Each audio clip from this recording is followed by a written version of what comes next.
Mucho tiempo antes de este encuentro, en la trémula memoria de los años, venías a oscuras cuando la noche en torno a la casa buscaba amparo y el fantasma de la costurera atravesaba el pasillo dando puntadas frenéticas a viejos camisones. Cuando los muebles se poblaban de sombras, venías y en la oscuridad adivinaba tu rostro que aún conservaba la tibieza de la tarde, el aroma de las hojas secas mullidas por el vaivén de la brisa. Traías una valija repleta de ropa antigua, viejos vestidos de satén, corbatas de oficinistas tuberculosos, camisas ajadas con huellas de rouge y carmín, un póster de Milsa Topek de los Juegos Olímpicos de 1952. Traías bizcochitos de maicenas,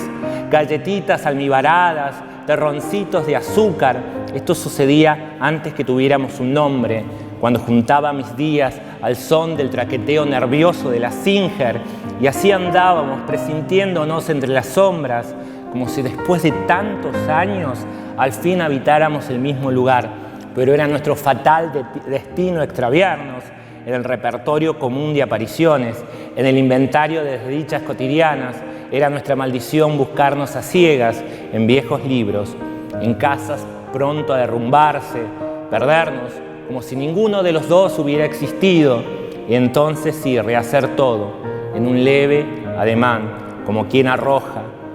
trozos de un cristal roto al agua quieta. Una de las cosas que más me interesó de la poesía es la idea de búsqueda, que la búsqueda sea mucho más importante que el hallazgo, y otra de las cosas que yo considero claves de la poesía, ¿no? Una de las claves es justamente la idea de incertidumbre, de que esté en estado de incógnita siempre la poesía, y que eso ni siquiera proponga soluciones, sino nuevos problemas, que es uno de los aspectos que hace que la poesía no se agote y un poema pueda ser leído muchas veces. Y también esta idea de resucitar el lenguaje. El lenguaje siempre parece estar en plena agonía, y una de las labores de la poesía, si se quiere, es justamente eso: revitalizar el lenguaje, resucitarlo,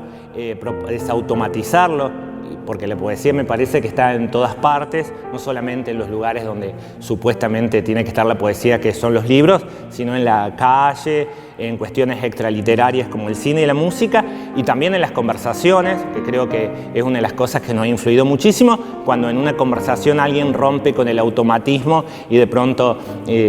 tira una metáfora genial o hay una búsqueda. Y otra cosa que me parece genial de la poesía, que en cierto aspecto siempre se parece al mar, que es inmutable y a la vez cambiable. Entonces eso permite que el mismo poema muchas veces tenga un montón de aristas y pueda ser leído muchas veces, y también la capacidad de condensación del poema, que ese poema todo el tiempo esté diciendo muchas cosas y que no se agote, porque siempre es una búsqueda inalcanzable. El poeta creo que siempre fracasa, porque lo más hondo nunca puede ser dicho. Entonces, y lo más hondo siempre es el silencio. Creo que es tan importante lo que dice el poema como los espacios en blanco, ese punto, esa coma, ese espacio que hay entre un verso y otro, que es como una especie de partitura, porque a salvo que escuchemos el poema en vivo, siempre lo leemos en diferido al poema, y los espacios en blanco, creo que ahí está la verdadera música del poema, porque es como una suerte de pentagrama que está hecho para el lector, para encontrarse con la voz del poeta, porque una de las cosas que distingue a la poesía, pese a que es imposible definirla, la poesía, el momento en que la definimos, la poesía siempre se escapa de nosotros, es justamente la música, el ritmo más allá de cómo está escrita.